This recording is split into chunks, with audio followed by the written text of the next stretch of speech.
Cast is now starting. All attendees are in listen-only mode.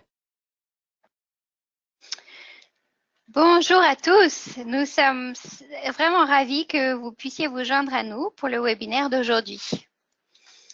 Installez-vous dans un fauteuil confortable avec une bonne tasse de thé ou de café et nous allons commencer. Alors tout d'abord, quelques aspects logistiques. Pour ce webinaire, nous avons activé la fonction muet, c'est-à-dire que nous ne pouvons pas vous entendre. Cependant, vous pouvez poser vos questions en tout temps en les écrivant dans la boîte « Questions » située dans le coin inférieur de votre écran.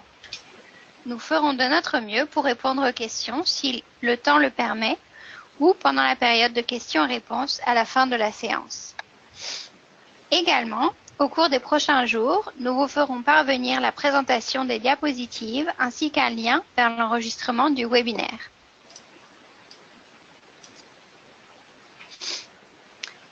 Le webinaire d'aujourd'hui est le tout premier que nous diffusons en français. Donc c'est un grand jour pour nous. Et nous sommes toutes et tous vraiment contents de cette première. On espère que tout va bien se passer et voilà. Alors moi, je m'appelle Elodie Young et je suis directrice ici à Prospérité Canada de l'impact et de l'innovation. Prospérité Canada travaille avec ses partenaires de tous les secteurs pour veiller à ce que les Canadiennes et Canadiens, quels que soient leurs revenus, aient accès aux programmes, produits, services et conseils financiers dont ils ont besoin pour assurer leur bien-être financier. Nous envisageons un avenir dans lequel l'ensemble de la population canadienne vulnérable pourra avoir accès à du soutien pour améliorer son bien-être financier. Nous considérons que les partenariats de services avec les organismes d'autonomisation financière constituent un élément clé de cette vision.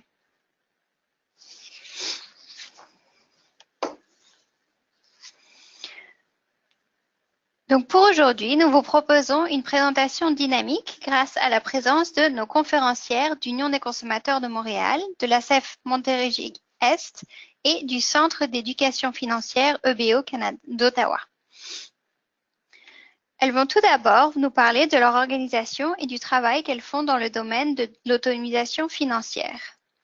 Ensuite, nous aurons une table ronde virtuelle de questions et réponses, puis nous leur poserons vos questions aussi. Donc, vous aurez l'occasion à la fin de partager avec nous vos questions directement dans la boîte à questions sur votre écran et je poserai vos questions. Alors, je vous présente Sophie, Tania et Hélène. Vous avez leur titre et les organisations dont elles viennent directement sur la diapositive. Une chose que je voulais vous partager, c'est que Sophie et Tania font partie du projet des champions d'autonomisation financière au niveau national, qui est financé par Emploi et Développement social Canada. Et Hélène fait partie du projet des champions d'autonomisation financière de la province de l'Ontario, qui est financé par le ministère des Services sociaux et communautaires.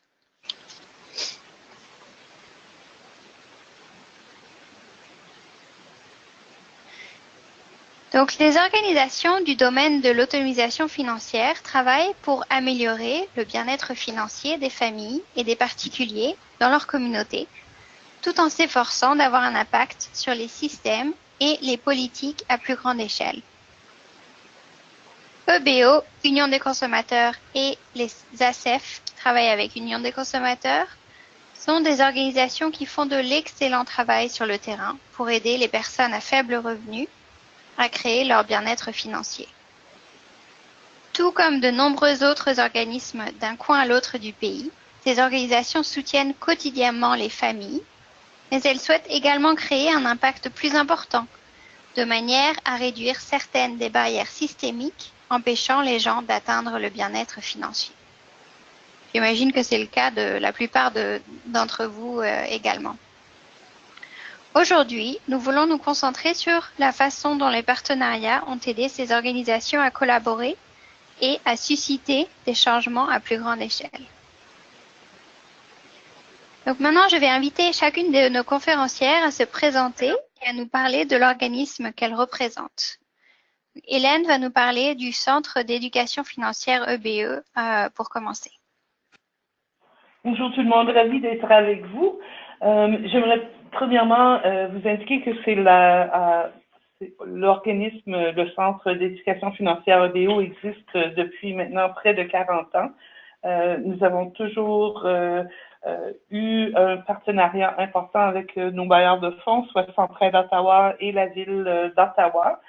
Et depuis nos tout débuts, nous travaillons sur 3 services de base et chacun de ces services-là prône l'autonomie financière auprès des personnes à faible revenu.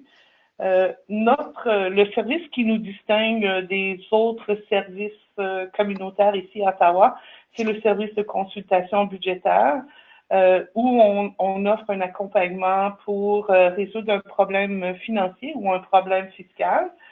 Nous faisons la défense des droits des consommateurs, nous négocions avec les créanciers de ces consommateurs et nous travaillons vraiment en partenariat avec plusieurs organismes communautaires.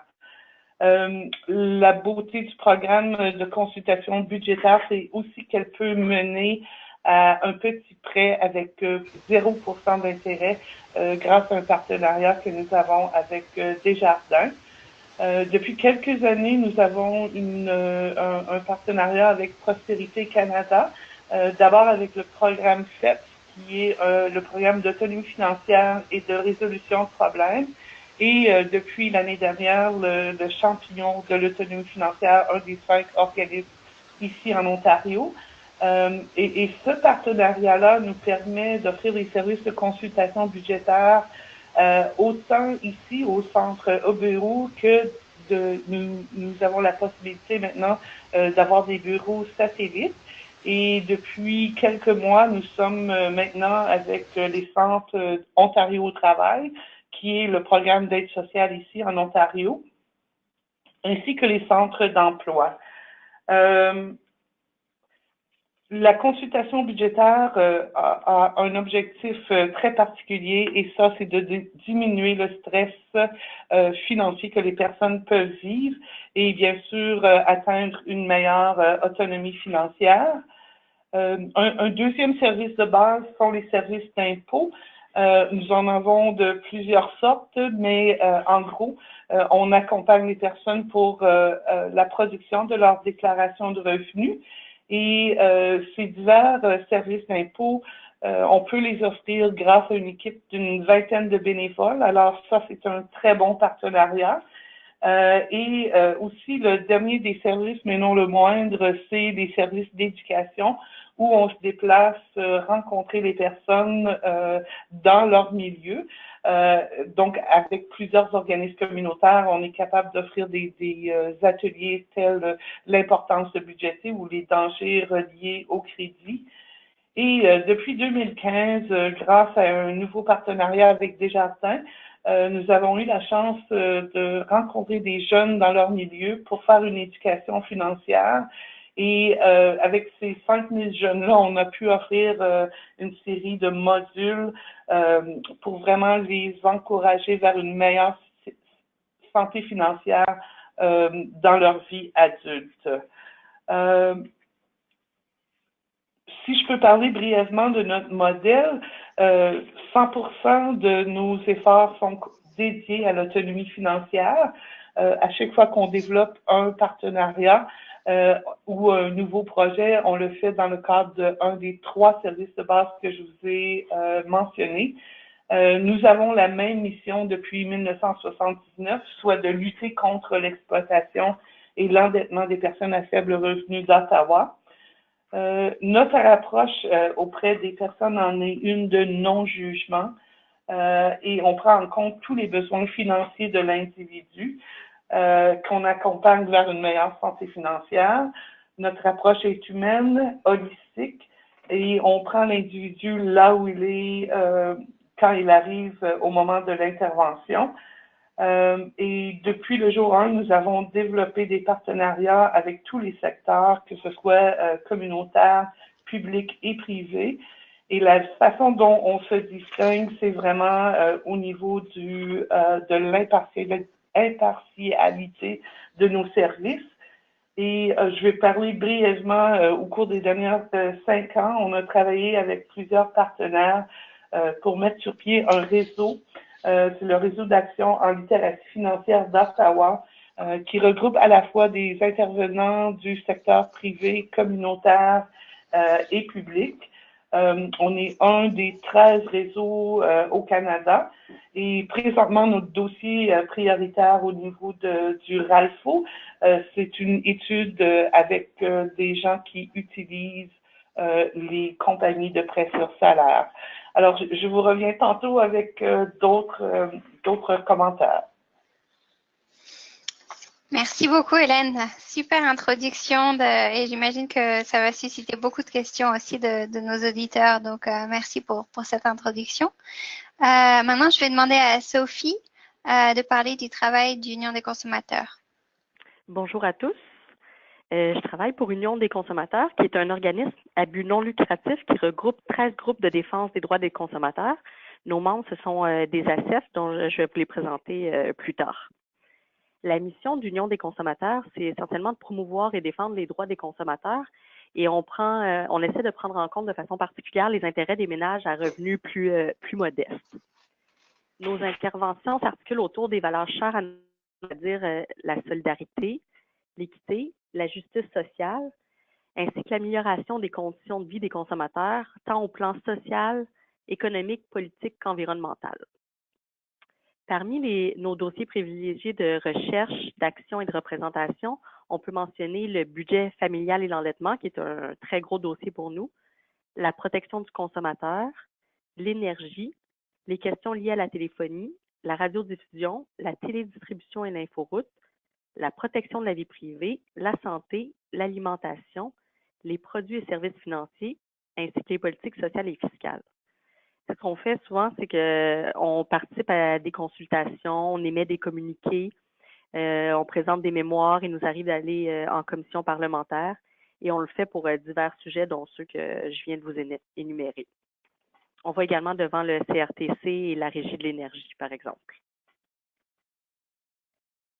Parmi nos groupes membres, comme je vous le disais, on a essentiellement des ACEF qui sont membres d'Union des consommateurs. Élodie, tu peux mettre la prochaine diapo?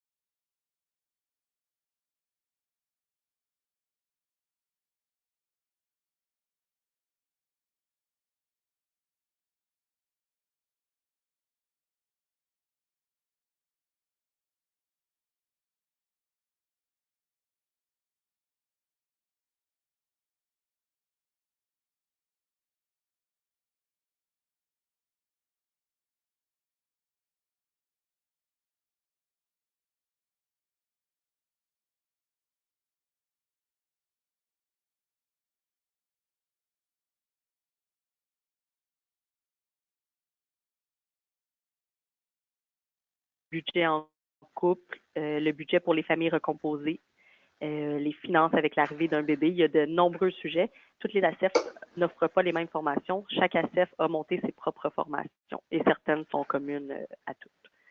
On a également des activités d'information et d'éducation aux consommateurs et puis des activités de défense des intérêts des consommateurs.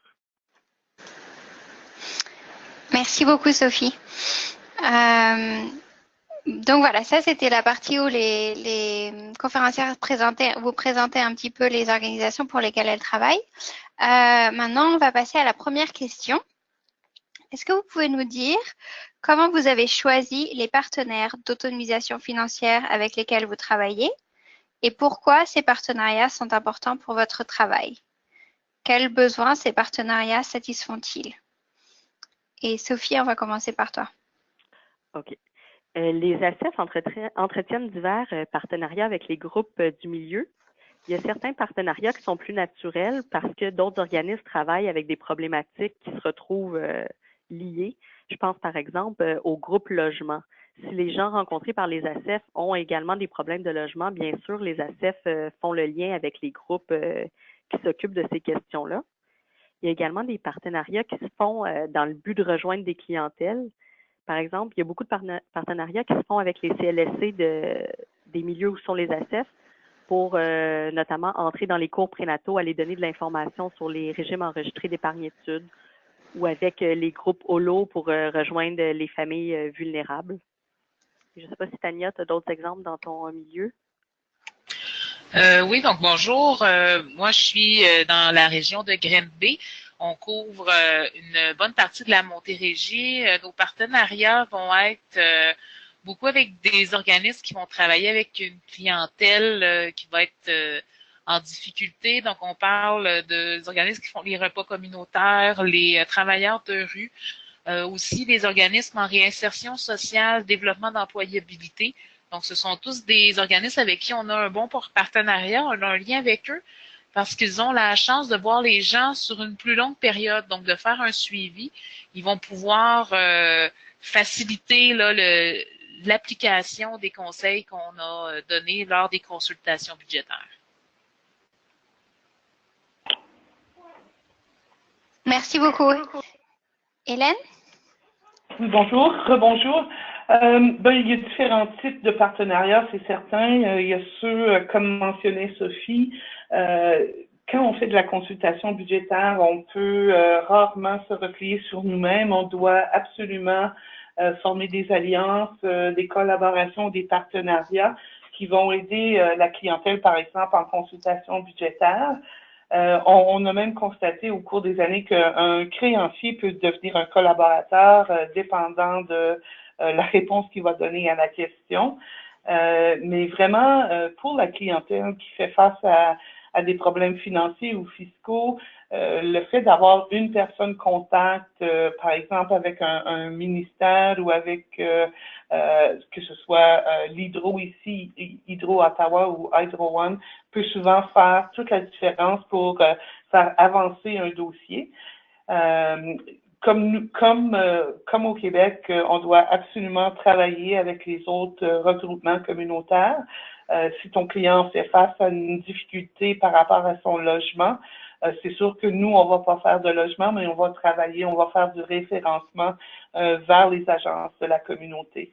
Alors, vraiment, il y a toute cette question-là de collaboration et de partenariat par rapport à la clientèle, mais il y a aussi pour l'organisme toute la question de visibilité, de parler de l'importance de la littératie financière, d'établir des liens avec le secteur privé ou le secteur communautaire pour vraiment tout faire avancer la question de littératie financière sont aussi des exemples de partenariats qui doivent être absolument développés pour faire avancer notre dossier. Merci beaucoup. Donc oui, j'ai l'impression qu'il y a beaucoup de partenariats qui se font de façon assez naturelle et qui vous aident toutes à faire avancer les dossiers et où vous travaillez vraiment en collaboration avec ces partenaires. La deuxième question que je voulais vous poser, c'est qu'est-ce qui fait la réussite d'un partenariat d'autonomisation financière pour votre organisation? D'après vous, qu'est-ce qui va vous aider à ce que le partenariat soit réussi? Et je vais demander à Hélène de répondre en premier. Je pense que si on prend la perspective de la clientèle, je vais prendre un exemple. Si on a un problème avec l'Agence du revenu du Canada et que l'individu tente de régler le problème soi-même, souvent on va lui dire, ben ça va prendre 6 mois pour renverser une décision. Donc, quand on parle d'un partenariat réussi, c'est certain que pour nous, le plus important, c'est la clientèle comme telle. Et si au lieu de 6 mois, ça a pris 2 semaines pour avoir une réponse à la question ou 1 mois pour changer une décision qui aurait pu prendre 6 mois, c'est certainement pour nous une très grande réussite, non seulement pour EBO, mais pour le client comme tel. Et comme je mentionnais tantôt, il y a différents types de partenariats et la réussite dépend vraiment de, c'est quoi le besoin qu'on voulait atteindre avec ce partenariat-là et si on réussit à mettre les préoccupations de la clientèle sur la place publique et qu'on a des réponses positives aux différentes problématiques reliées à la pauvreté, pour nous, c'est certainement une grande réussite. Et je pourrais dire, par exemple, avec les prêts sur salaire, tu sais, là, quelques années, il n'y avait aucune réglementation. On commence à en voir du gouvernement de l'Ontario. Alors, c'est des choses comme ça qui fait en sorte qu'on peut briser des barrières systémiques pour les personnes à faible revenu. Merci beaucoup. Tania?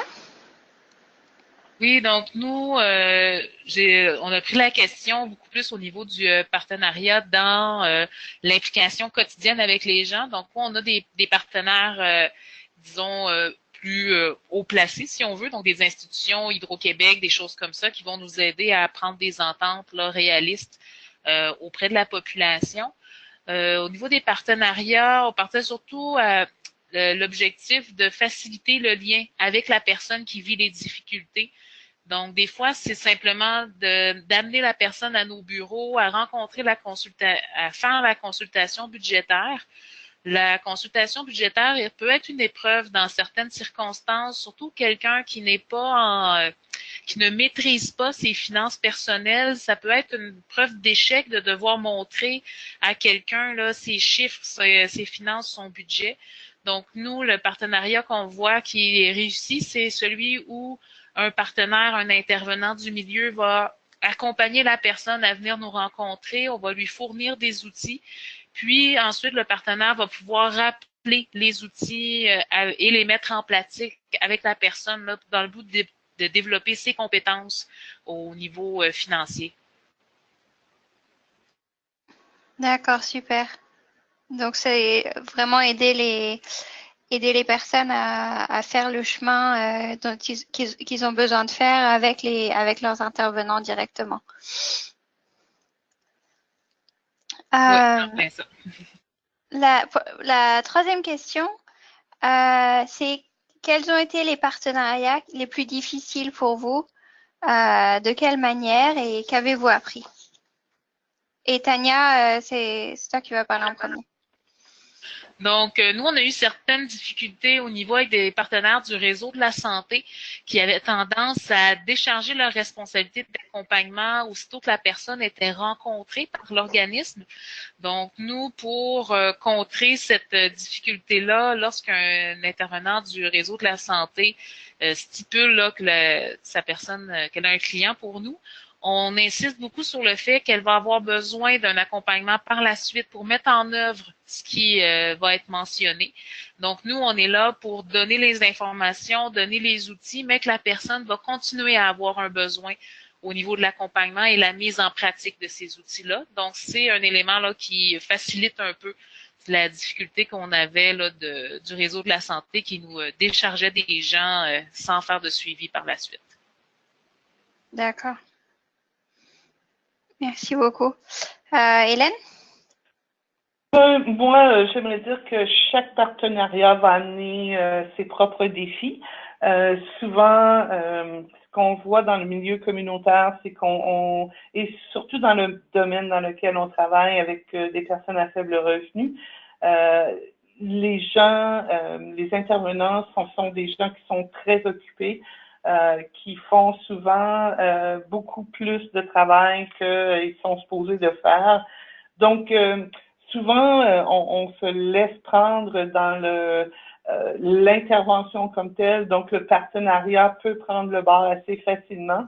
Donc, je pense que n'importe quand qu'on développe un partenariat, il faut toujours, en cours de route, se rappeler pourquoi on est là, qu'est-ce qu'on veut, quels sont nos objectifs, c'est quoi qui nous amène là tous ensemble et c'est quoi qui nous rassemble et se rappeler de façon constante que voici nos objectifs et voici ce qu'on tente de faire et de respecter le rythme, je pense, des différents intervenants qui souvent prennent ce partenariat-là à bout de bras et c'est juste une tâche de plus, pas une tâche de moins à faire.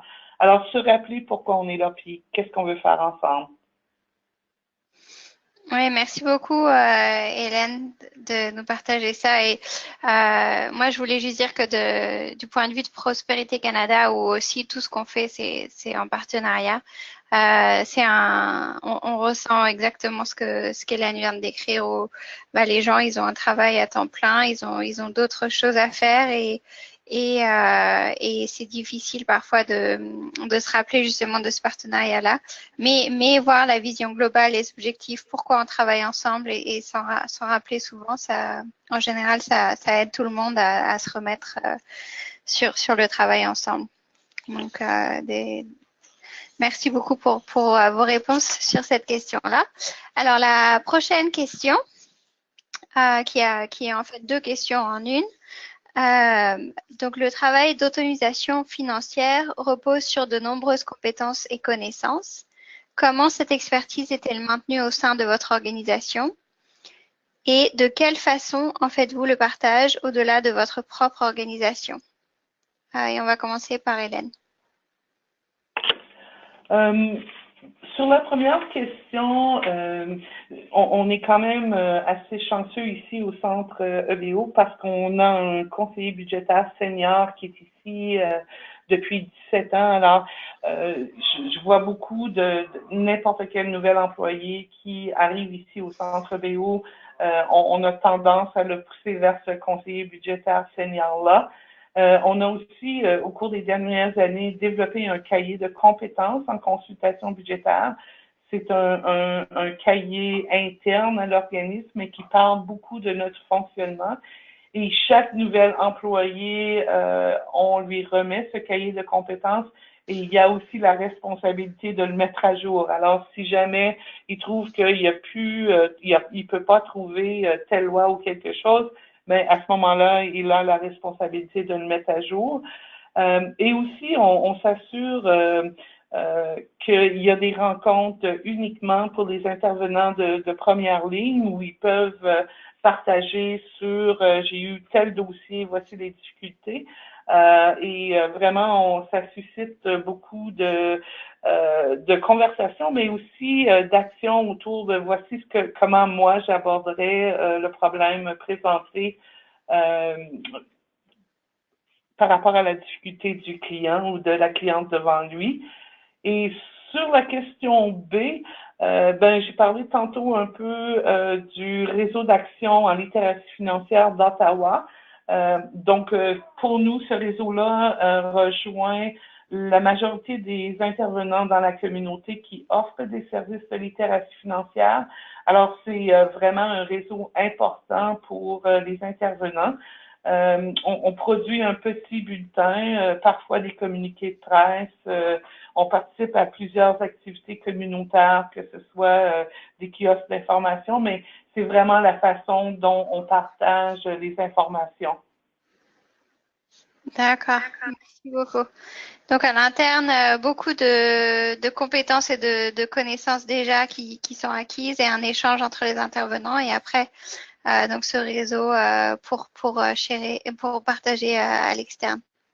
Absolument. Tania? Donc, de notre côté, la formation à l'interne est aussi très importante. On s'est rendu compte avec le temps qu'il y a une formation qui existe en France qui est exactement au niveau de l'autonomisation financière, donc qui parle de l'éducation financière, accompagner les gens à faible revenu. Donc, on a eu quelques stagiaires et même une employée qui avait fait cette formation-là, qui a été une très belle source d'expertise de notre côté. Pour ce qui est on a aussi, avec Union des consommateurs, élaboré un manuel de formation, un cahier de charge des compétences, un peu comme Hélène le mentionnait, mais il y en a un qui a été formé là du côté d'Union des consommateurs. Donc, c'est un document sur lequel on peut se référer, qui est mis à jour régulièrement. Pour ce qui est de la façon de partager l'information à l'extérieur de notre organisation, on favorise beaucoup la présence des intervenants lors des rencontres. Donc, si un intervenant nous fait une référence d'un client, on va lui suggérer de venir nous rencontrer avec la personne pour qu'elle puisse ensuite généraliser l'information qui va être transmise. On va aussi être disponible là, pour répondre aux questions des intervenants par téléphone, par courriel, donc le plus rapidement possible pour pouvoir, si on répond à une question d'un intervenant, mais on est peut-être en train de répondre ensuite à 20 questions là, d'une personne en difficulté. Donc, on maximise beaucoup l'information vers les intervenants. On a aussi développé une formation spécifique aux intervenants sur une durée d'une journée et demie où on fait avec eux, on passe à travers le processus de consultation budgétaire, le budget, le crédit, les solutions aux dettes, quoi faire avec les agences de recouvrement, les différentes approches qu'on favorise là, au niveau de notre organisation. Donc, c'est une formation qu'on commence là, à partager à travers notre territoire et qui, à date, reçoit un excellent accueil. Super, merci beaucoup. Oui, donc c'est vraiment intéressant d'entendre à quel point vous travaillez avec les intervenants directement. Et j'ai l'impression que vous les formez presque sur le tas pendant ces consultations. Donc c'est très intéressant. Et aussi cette formation pour les intervenants, je sais pas, mais peut-être que notre auditoire va vouloir en savoir un peu plus. J'ai une dernière question et après je voulais juste dire à tout le monde qu'on va ouvrir, on voudrait poser vos questions à vous que vous avez aux conférencières qui sont là aujourd'hui. Donc si vous voulez, si vous avez des questions, vous voulez les partager avec nous. Donc c'est sur votre écran en bas à droite, vous pouvez écrire les questions que vous avez. Voilà. Donc la dernière question que moi je voulais vous poser, c'est est-ce que vous avez des ressources à partager, que vous voulez partager avec les auditeurs? Et on va commencer par Sophie. Oui, il y a des ressources. Il y a notamment un site web qui a été créé par les organisations de consommateurs du Québec qui s'appelle toutbiencalculé.ca. C'est un site qui regorge d'informations sur les finances personnelles. Il y a plusieurs sections sur le site, par exemple, mon budget, mon crédit, mes choix de vie. Puis pour chacun des sujets, vous avez plusieurs sections. Dans le budget, vous avez pourquoi faire un budget, comment on élabore un budget. Là, vous avez les budgets étape par étape. Vous avez le budget dans un couple. Vous avez également des sections, par exemple, planifier sa retraite, planifier l'achat d'une maison, planifier ses études. Et encore là, pour planifier ses études, vous avez diverses autres sections pour y aller étape par étape. Et le site présente aussi beaucoup d'outils et de publications. Plusieurs ACEF ont partagé sur le site des brochures qu'elles ont faites, des ateliers qu'elles donnent. Donc, c'est un site que je vous invite à visiter. De même que les sites des associations coopératives d'économie familiale, chaque ACEF a son site Internet et dépendamment de l'ACEF, il va y avoir plus ou moins d'informations mises sur le site. Mais chacun des sites, vous allez avoir les ateliers donnés par l'ACEF, vous allez avoir les brochures que l'ACEF propose, etc.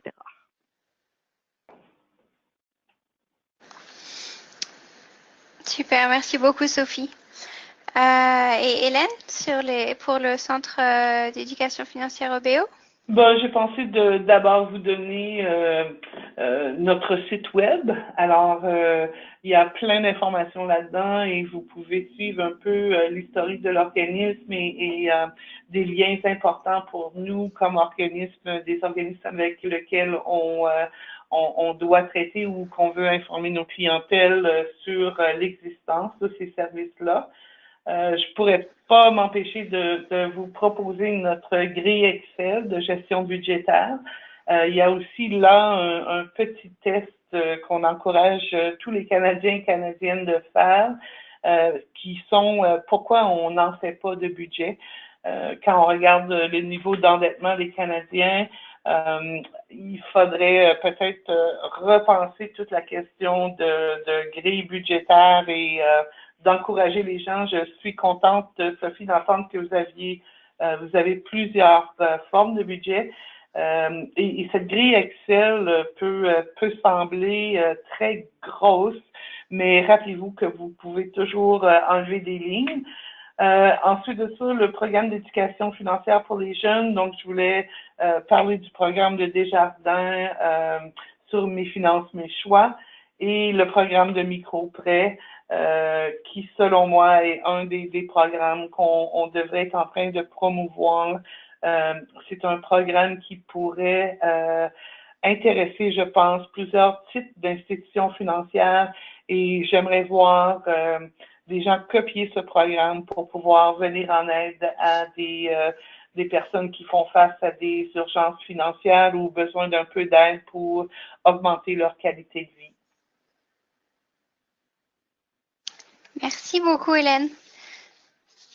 Donc, maintenant, on va passer aux questions, à la période questions-réponses de l'auditoire. Donc, si vous avez des questions, faites nous part de vos questions maintenant et je vais faire mon possible pour poser toutes les questions que vous aurez.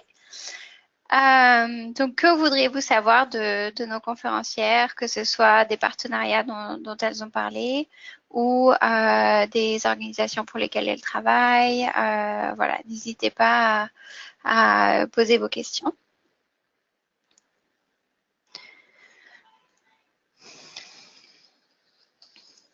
Donc, une question qu'on a ici. Quel conseil donneriez-vous à un organisme qui démarre dans le domaine de l'autonomisation financière et qui souhaite établir des partenariats?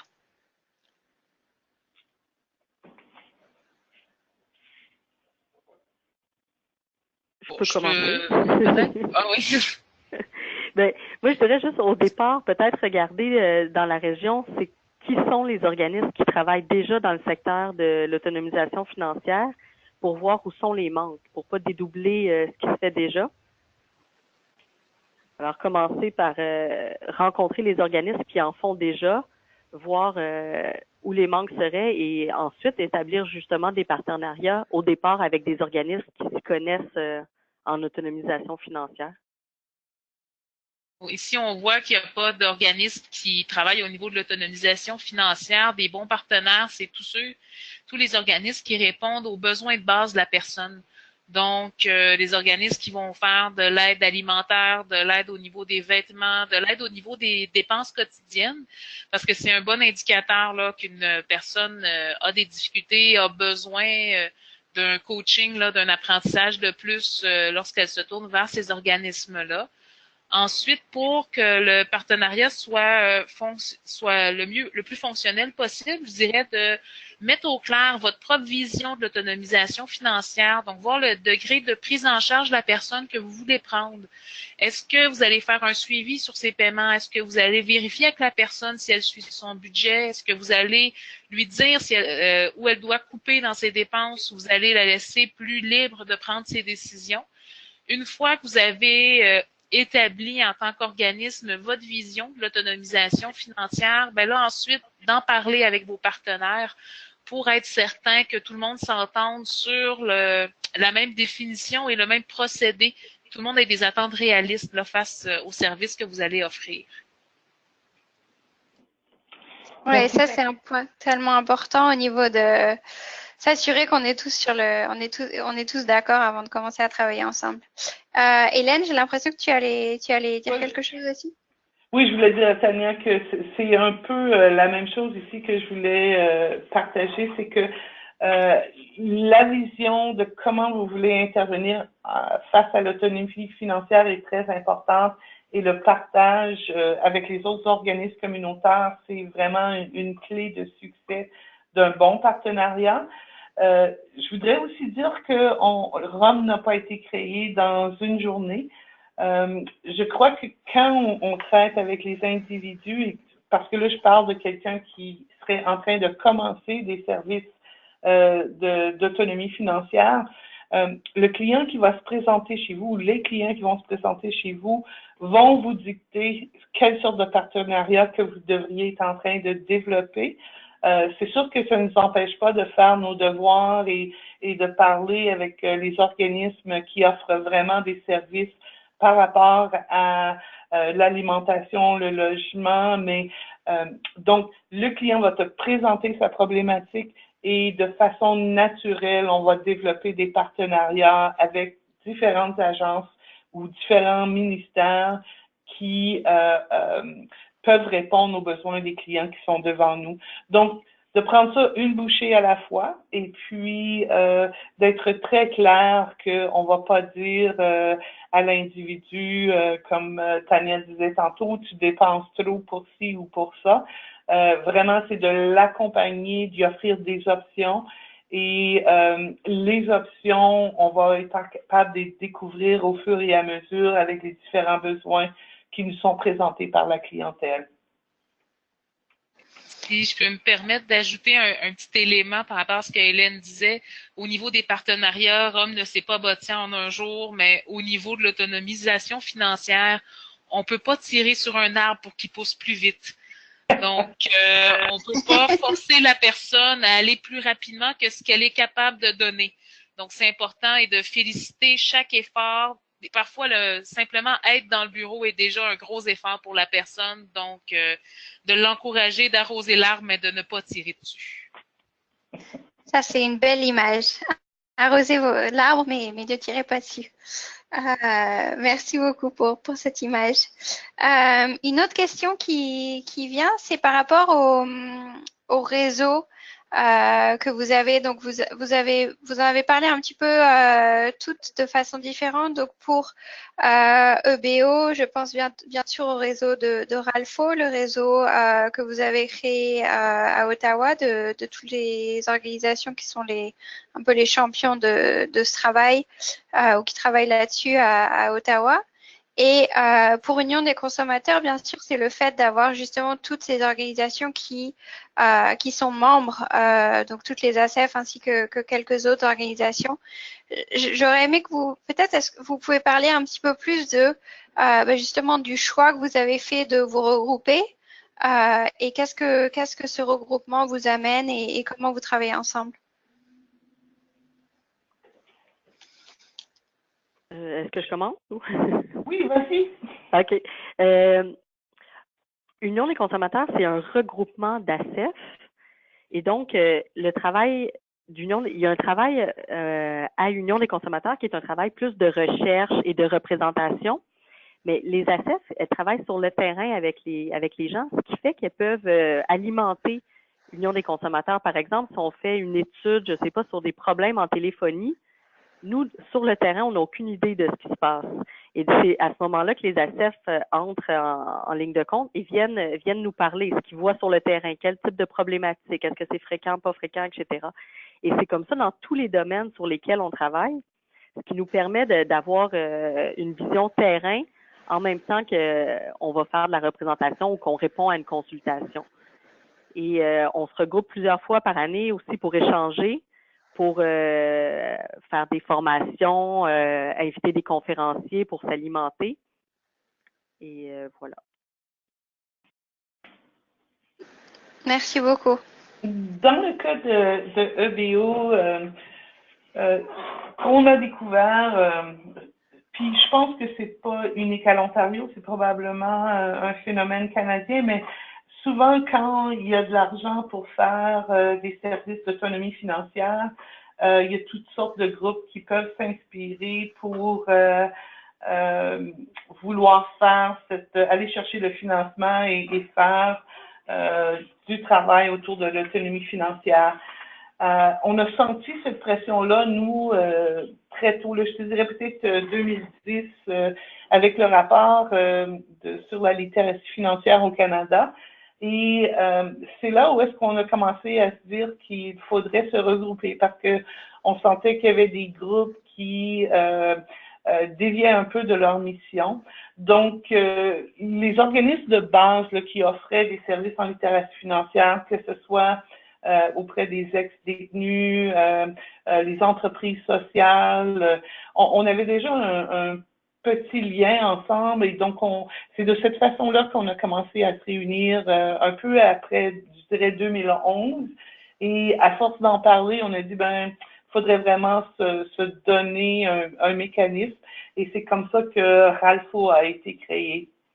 Puis je pense vraiment que c'est à l'avantage de tous. Ce regroupement-là touche, par exemple, on a une institution financière autour de la table, on a la bibliothèque d'Ottawa autour de la table. Donc, vraiment, tout le monde amène ses intérêts, mais comme collectif, ce que nous, on veut faire, c'est venir en aide aux personnes à faible revenu de la communauté et s'assurer que ces personnes-là peuvent trouver le service dont ils ont besoin pour régler le problème ou l'urgence auquel ils font face. Merci beaucoup, Hélène. Et oui, ce qui est intéressant dans ce dont tu viens de parler, c'est justement parler des secteurs peut-être auxquels on ne penserait pas tout de suite, enfin pour des partenariats. Je me demande si des deux côtés, vous avez peut-être des partenariats avec des organisations qui sont d'un domaine différent. Donc, on a entendu beaucoup parler de partenariats avec des intervenants sociaux et des organisations qui sont vraiment, qui ont l'habitude, je dirais, de travailler avec les populations que vous aidez tous les jours. Mais je me demande, par exemple, dans le secteur privé, on a un petit peu entendu parler de Desjardins ou des créanciers parfois qui peuvent être un partenaire, ce qui peut être peut-être un peu surprenant. Donc, je me demande si dans vos organisations, est-ce que vous voyez des partenariats avec des personnes peut-être dans le secteur privé ou même dans des secteurs qui sont un peu moins directement liés à ce que vous faites et est-ce que ça fonctionne pour vous?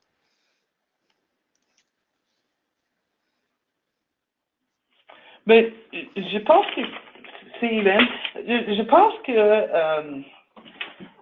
ce qu'on a besoin souvent, c'est avant même l'institution, c'est une personne qui est dans cette institution qui a un peu une conscience sociale. Donc, l'intérêt de voir ses clients, qu'ils soient du secteur privé ou pas, résoudre les problèmes parce que c'est quand même très lourd. Par exemple, je vais prendre l'exemple d'Alterna, qui est un des membres de la Banque Alterna, qui est un des membres du réseau. Vous savez, c'est très taxant pour les employés d'Alterna de recevoir quelqu'un qui est constamment en crise. Donc, pour eux, de pouvoir avoir une référence qui savent qu'on peut travailler avec leur clientèle, ça amène déjà un certain soulagement. Quand on peut développer ces types de ressources-là, ça fait en sorte que tout le monde est gagnant. Donc, dans le cas d'Alterna, peut-être que s'ils ont référé au Causeway Work Center ou s'ils ont référé au centre EBO, ils vont faire un suivi pour voir comment est-ce que ça va avec client Y et Z que nous, on ne peut pas partager, mais on va encourager le client à retourner à la source de référencement pour dire, ben ça va beaucoup mieux ou la référence, ça m'a beaucoup aidé. Donc, peu importe le secteur, qu'il soit communautaire, privé, il y a des gens là-dedans partout, que ce soit au gouvernement fédéral, au gouvernement provincial, qui ont une conscience sociale et qui veulent travailler vers le mieux-être de leurs concitoyens et concitoyennes. Alors, je crois qu'on peut trouver des partenaires partout. Il suffit juste de trouver les bonnes personnes au bon moment. Merci beaucoup, Hélène. Et oui, quelle vision optimiste de tous ces secteurs. Mais je pense qu'il y a beaucoup de vrai dans ce que tu dis. Merci. Sophie ou Tania, je ne sais pas si vous voulez rajouter quelque chose là-dessus. Je suis tout à fait d'accord avec ce qu'Hélène disait. On a aussi je ne sais pas à quel point on peut appeler ça des partenariats, mais on travaille aussi avec Hydro-Québec. On rencontre souvent l'Autorité des marchés financiers. Les ACEF font des partenariats avec Desjardins. Mais dans le secteur vraiment privé, là, des banques ou des compagnies, ça, on n'a pas de partenariat particulier avec eux. OK. Merci beaucoup. Bon, je me rends compte qu'on a plus beaucoup de temps. Je vais peut-être vous poser une dernière petite question. Si Si vous pouviez avoir ce que vous voulez au niveau des partenariats, quels seraient vos plus grands espoirs dans les années qui viennent? S'il y a quelque chose qui pourrait arriver un peu de façon magique, si on avait tous si on se met encore plus optimiste que Hélène vient de partager avec nous, quels seraient peut-être les nouveaux partenariats ou les changements que vous verriez dans votre travail?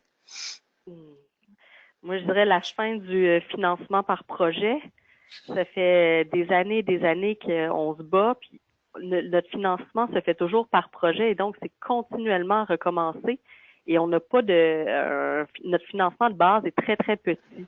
Et ça pose des stress sur les organismes qui doivent se battre continuellement pour aller chercher du financement, ce qui leur enlève du temps pour offrir des activités, pour recevoir les gens et faire leur travail. Oui. Merci beaucoup. Et j'appuierais ça. Vas-y, Tania.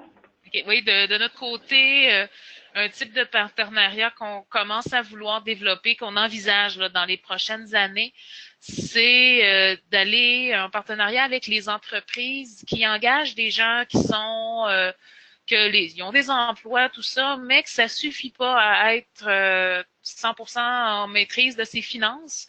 Donc, nous, on souhaite pouvoir offrir nos services à des employés via soit les centres d'aide aux employés, des choses comme ça. Donc, d'aller faire des partenariats avec des employeurs pour du référencement à nos services, pour aider les gens quand ils vont, au lieu d'aller demander à leur employeur est-ce que je peux avoir une avance sur ma paye, des choses comme ça, ben qu'ils puissent venir nous rencontrer à la CEF, puis aider là, à prendre en main toutes leurs finances, parce qu'on sait que la difficulté une difficulté au niveau des finances, ça occupe l'esprit et ça peut faire qu'un employé va avoir beaucoup de difficultés, des retards au niveau de l'emploi, des absences. Donc, on veut, c'est un type de clientèle vers lequel on aimerait pouvoir aller.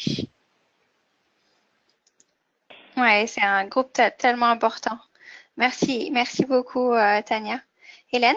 Ben, pour moi, ça fait longtemps que je rêve qu'on a un méga gros donateur qui fait le don de je sais pas combien de millions de dollars qu'on pourrait affecter certainement à la création de plus de conseillers budgétaires et vraiment offrir plus de services. On a un territoire immense ici à Ottawa.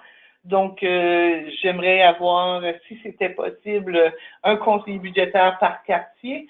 Je dirais aussi, comme soulignait tantôt, comme le financement récurrent représente un défi de taille pour nous. Et j'aimerais voir, comme on a dit tantôt, la fin de projet, mais vraiment qu'on se concentre sur la livraison de services à des gens qui en ont terriblement besoin. Ouais. Donc, des objectifs très importants. Merci beaucoup de les avoir partagés. La fin de financement par projet, c'est quelque chose dont nous aussi on parle beaucoup à Prospérité Canada. Les employeurs qui ont un rôle très important, et puis le méga gros donateur qui va arriver un jour. On espère. Voilà, mais écoutez, je crois que c'est la fin des questions qu'on a reçues, donc on va s'arrêter là. Alors, je vous remercie bien sûr tout d'abord Sophie, Tania et Hélène de vous être joints à nous et d'avoir préparé, passé du temps avec nous pour qu'on puisse avoir ce webinaire aujourd'hui. Et puis aussi à toutes les personnes qui se sont jointes à nous aujourd'hui. On espère que vous avez trouvé que que vous avez appris quelque chose, que ça va pouvoir vous aider dans votre travail. Comme vous le voyez là, vous avez mon courriel et le courriel de ma collègue qui m'a aidé à mettre en place ce webinaire d'aujourd'hui. Donc n'hésitez surtout pas à nous contacter si vous avez d'autres questions. Comme je l'ai dit au début, bien sûr, on va partager avec tout le monde l'enregistrement de ce webinaire. Donc, si vous voulez le réécouter ou le partager avec des collègues, n'hésitez pas, ainsi que les diapos. Et comme ça, vous aurez l'information, le courriel de toutes les conférencières aussi qui se sont jointes à nous. Si vous voulez leur poser des questions directement après, vous pouvez le faire aussi. Donc voilà, je crois que c'est tout de notre côté. Encore merci beaucoup. J'espère qu'il fait beau là où vous êtes aussi, comme à Toronto, et que vous pourrez profiter d'une après-midi ensoleillée en ce début de l'été. Voilà. Mais je vous remercie beaucoup et bonne fin de journée. Merci. Bonjour. Au revoir tout le monde. Au revoir. Au revoir.